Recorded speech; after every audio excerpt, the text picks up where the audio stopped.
Next topic है हम लोग का मेलस लॉ, MALU है, ठीक है, S मेलस लॉ। तो इसकी एक डेफिनेशन लिखी हुई, इसको आप लोग नोट भी करना। Intensity of the polarised light, polarised light आप लोग समझ रहे होंगे जो पोलरॉइड से पास कर रही है, ठीक है, इसके जो वाइब्रेशन बची है वो एक ही प्लेन की बची, तो उसकी जो इंटेंसिटी होती है ना, intensity of the polarised light transmitted through the analyser.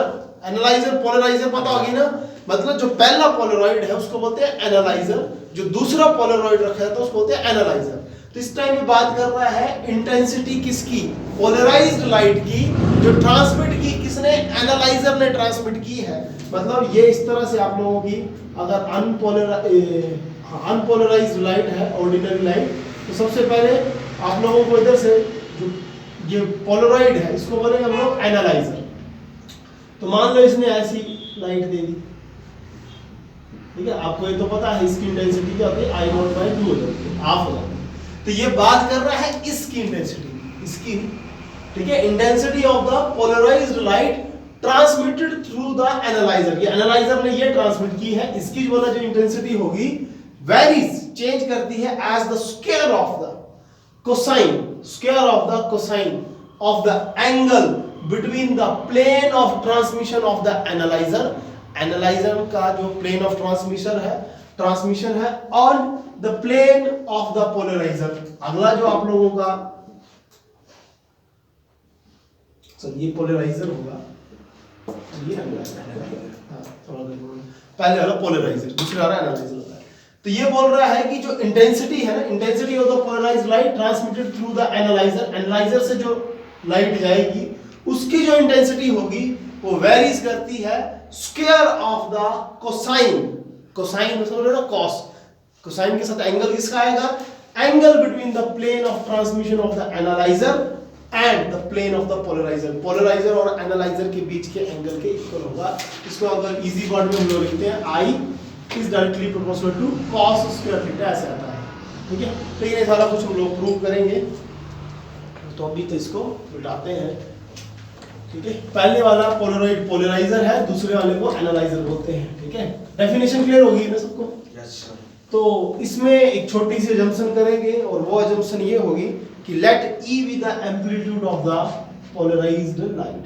ये जो E है हम लोगों ने एम्पलीट्यूड मान लिया है पोलराइज्ड लाइट का,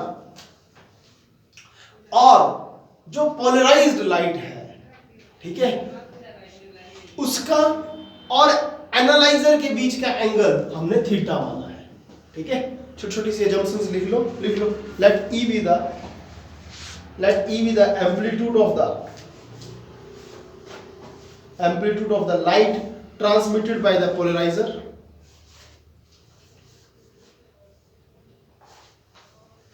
and theta angle between plane of polarizer and plane of analyzer, and E is equal to the amplitude, ठीक है। लिख लिया ना, E is the amplitude आप लोगों ने। तो अब थीटा अज्यूम कर लो, मैंने क्या किया, ये एंगल थीटा लिया, और एंगल थीटा पर, एंगल थीटा क्या है, पोलराइजर और एनालाइजर। इस तरह से देखना इस चीज को। ये मान लो मेरा एक पोलरॉइड आ गया, एक ये पोलरॉइड आ गया, इन दोनों के बीच का एंगल इस टाइम तो 0 डिग्री लग रहा है। अगर मैं इसको थोड़ा शिफ्ट करूं, जैसे तुम्हारी वाली साइड मान लो ये आ गया पोलराइजर और ये वाला एनालाइजर है, तो इनका एनालाइजर को मैं शिफ्ट कर रहा हूं, जैसे ये देखो एंगल बनते जा रहे हैं, कि एंगल थीटा इन दोनों के बीच का दिख रहा है ना, एंगल दो हाथों के बीच में एंगल और आगे 90 डिग्री का बन गया, ये 180 का बन गया, है ना। अगर ऐसे कर ले तो आगे बढ़ जाएगा, और हाथ नहीं बढ़ पाएगा और ये 0 बन गया, ठीक है। तो इस तरह से समझ पा रहे हो एंगल, तो ये एंगल है थीटा, तो वो थीटा मैंने शो कर दिया। थीटा एंगल समझ आ रहा है, theta is the angle between the plane of polariser and the analyser, और E है amplitude of the polarised light. तो इस साइड मान लो ये थीटा आप लोगों का एंगल बना इस तरह, समझ पा रहे ना, ये थीटा क्या है, theta is the angle, polariser और एनालाइजर। अब बात इतनी सी आती है, अगर ये ई हुआ तो आप लोगों को ये तो तुम लोग समझ पा रहे हो कि ये एनालाइजर है थीटा एंगल पर, ये पोलराइजर है, ऐसे देखना पोलराइजर ये एनालाइजर है, दोनों के बीच का एंगल थीटा। ई क्या मैं शो कर रहा हूं, एम्पलीट्यूड आ गया, और अगर ई का थीटा वाली साइड कंपोनेंट की बात करें तो ई cos थीटा आएगा, और इसके बिल्कुल परपेंडिकुलर एक और कंपोनेंट अगर हम लोग लें that will be E sin theta. ठीक है, सो कंपोनेंट ऑफ ई के आगे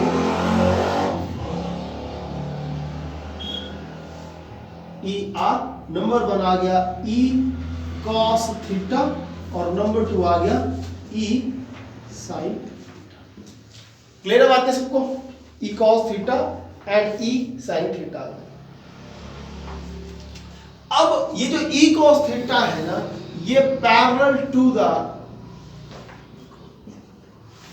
प्लेन ऑफ एनालाइजर है। क्यों? क्योंकि इसको मैं, ये पोलराइजर है और ये एनालाइजर, इन दोनों के बीच का एंगल थीटा आ रहा है, तो जिस तरफ मेरा एनालाइजर है उसी तरफ मेरा ई cos थीटा जा रहा है कंपोनेंट, तो इसलिए मैं इसको लिखूंगा parallel to the plane of analyser, और ये perpendicular to the plane of analyser है। Analyser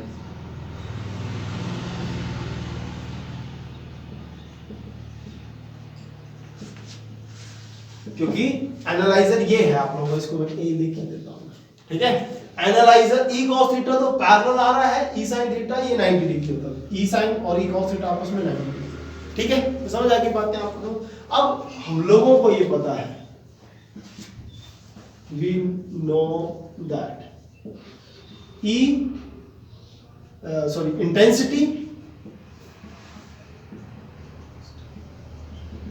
intensity is directly proportional to amplitude का स्क्वायर होता है। तो इधर से अगर E की मैं बात करूं, इंटेंसिटी किसकी, अगर मैं एनालाइजर की इंटेंसिटी की बात करूं तो एनालाइजर की तरफ जो कंपोनेंट है उसको लेंगे, that is E cos theta का स्क्वायर आ जाएगा, और इसी को अगर ओपन करें ये हटाए तो K E cos square theta E के ऊपर क्या है, हां E के ऊपर, ठीक है। Here K E square is amplitude,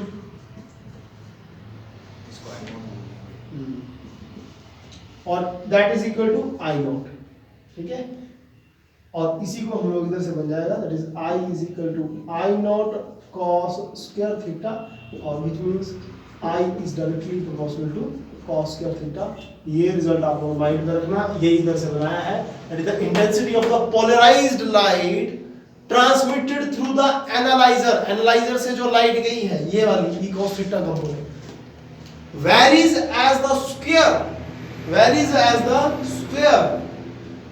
of the cosine of the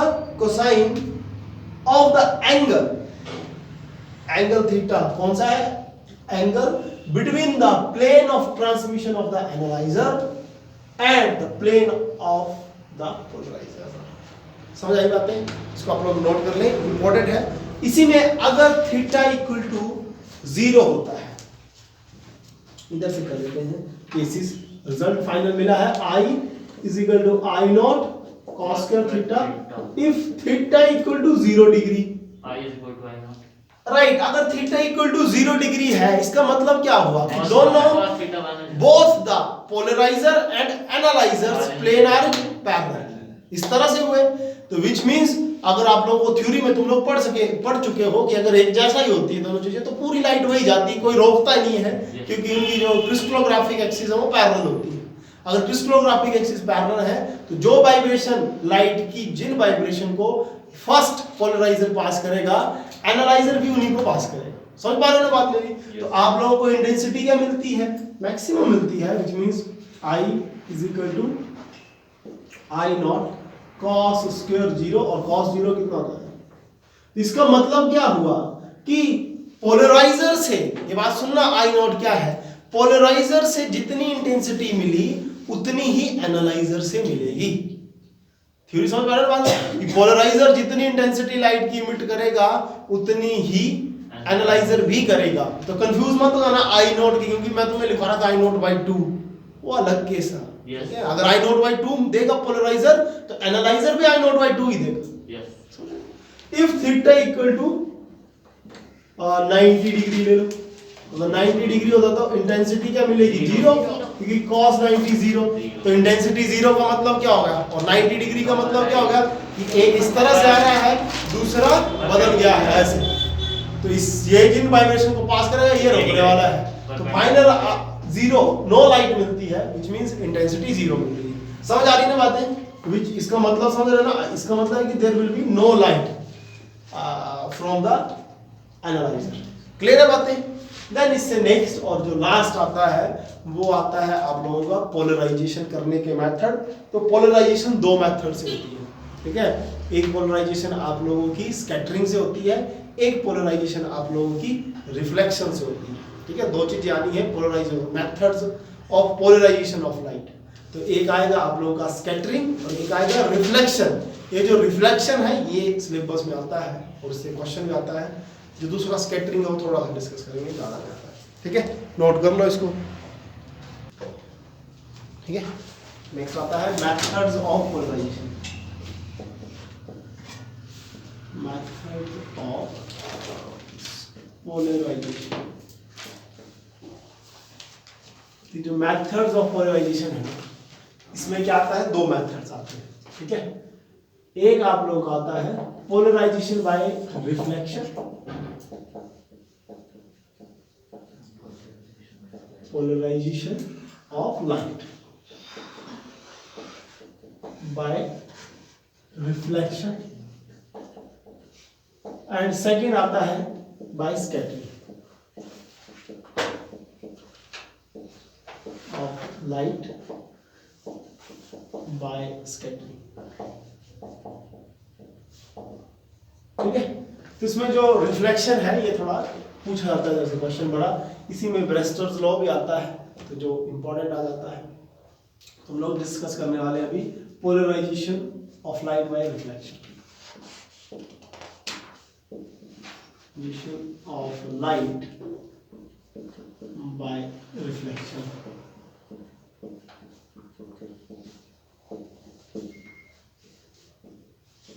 ठीक है, तो इसमें क्या करते हैं, इंपॉर्टेंट है, अच्छे से देखना।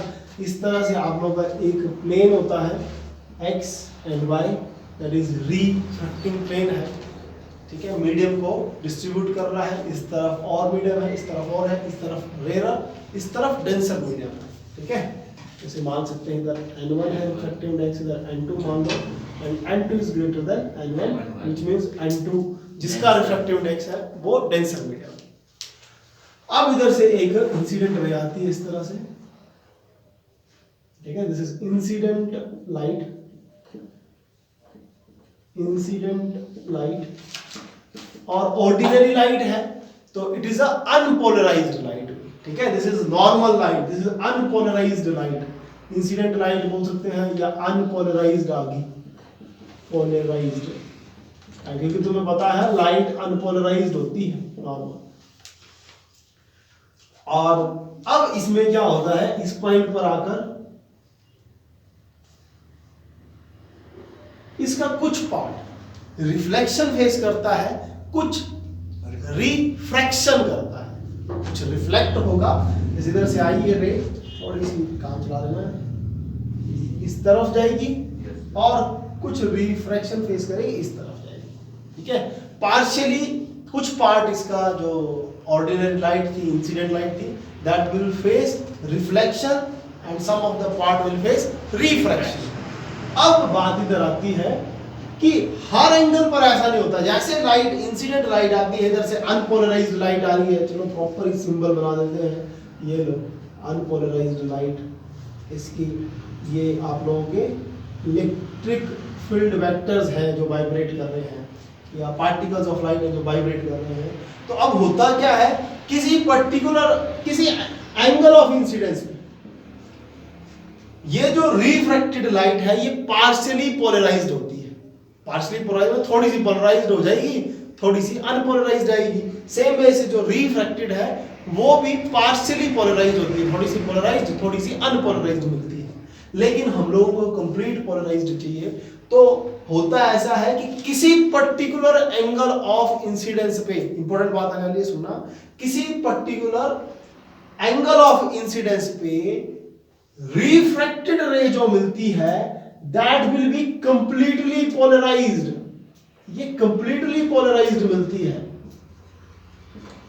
हर एंगल पे नहीं होता है, चाहे किसी भी एंगल ऑफ को ऐसा नहीं हो, कोई एक एंगल होगा ऐसा जिस पर आप लोगों को जो ये रिफ्रैक्टेड रे है, हाँ रिफ्लेक्टेड रे जो है, रिफ्लेक्शन जो फेस कर ये वाली रिफ्लेक्टेड, वो कंप्लीटली पोलराइज्ड होगी।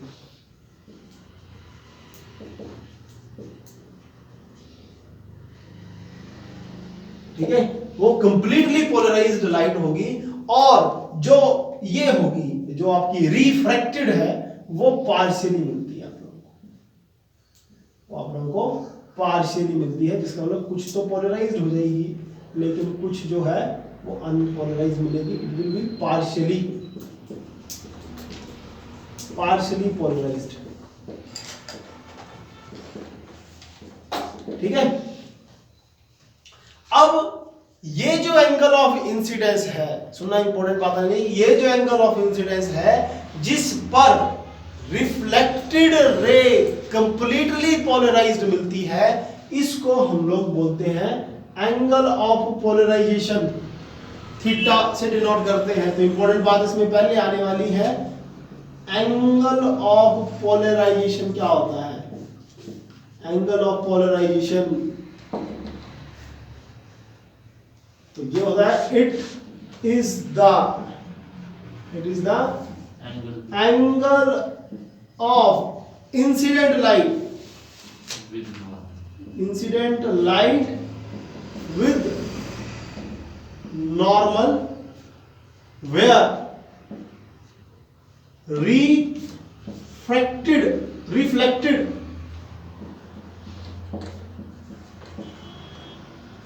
ray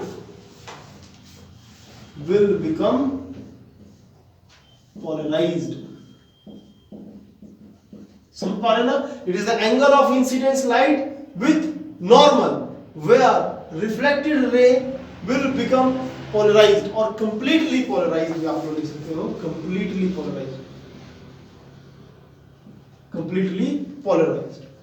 हर एंगल को नहीं बोलते हैं, और इसी एंगल को, ये जो एंगल ऑफ पोलराइजेशन है ना, इसके बारे में वेस्टर्स एक साइंटिस्ट है, उन्होंने बात की थी। तो इसी एंगल को वेस्टर्स एंगल भी बोला जाता है।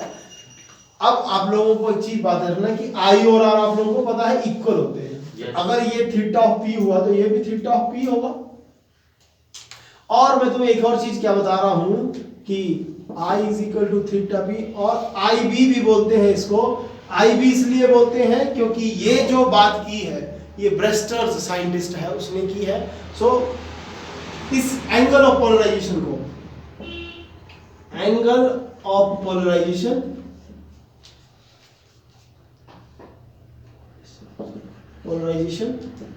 is also known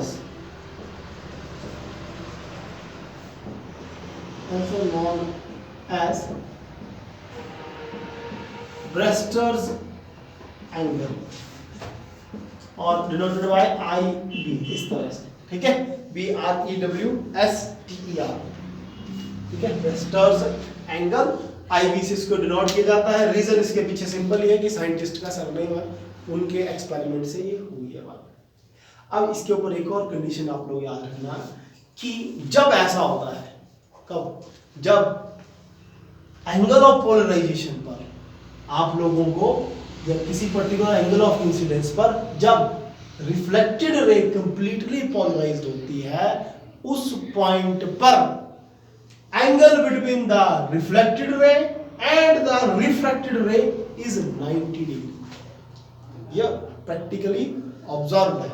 ठीक है, वैल्यूज मानने वाला इन दोनों के बीच का एंगल जो होता है दैट इज 90 डिग्री होता है। ओके, सो आप लोग लिख सकते हो व्हेन, ये सारा ना काम किया ब्रेस्टर्स जो साइंटिस्ट उन्होंने काम किया है, तो उधर से ये सारी आ रही है। So when reflected ray is completely polarised,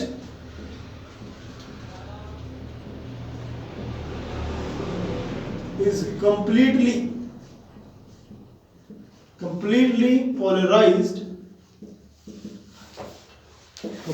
polarized angle between reflected ray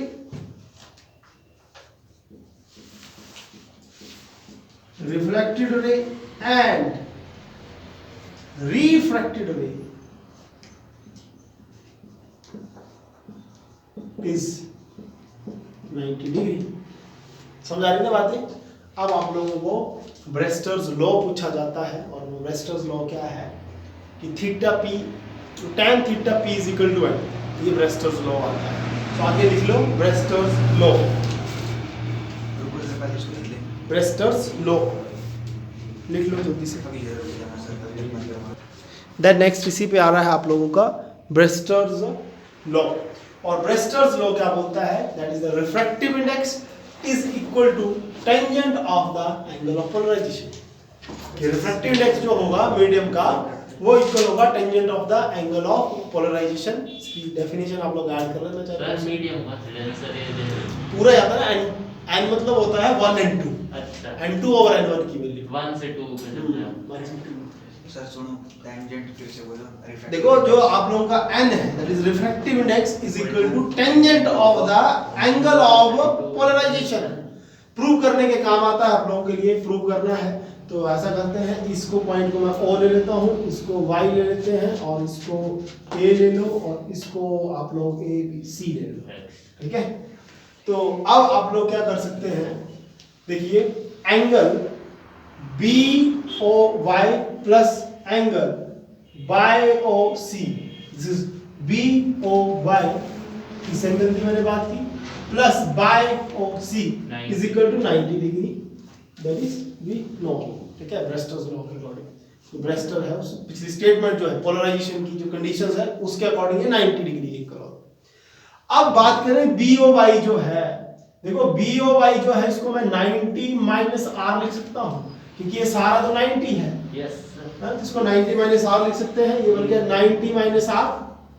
और एंगल ऑफ रिफ्रैक्शन को मैं डिनोट कर रहा हूं R डैश से, तो YOC जो है YOC that will be equal to 90 minus R dash,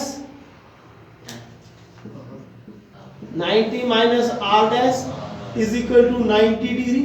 अभी थोड़ा सा मैथ्स लगाएंगे, और ये 90 आप लोगों को पता है 180 बन चुका है, और ये बचा है minus R dash is equal to 90 minus 180 degree.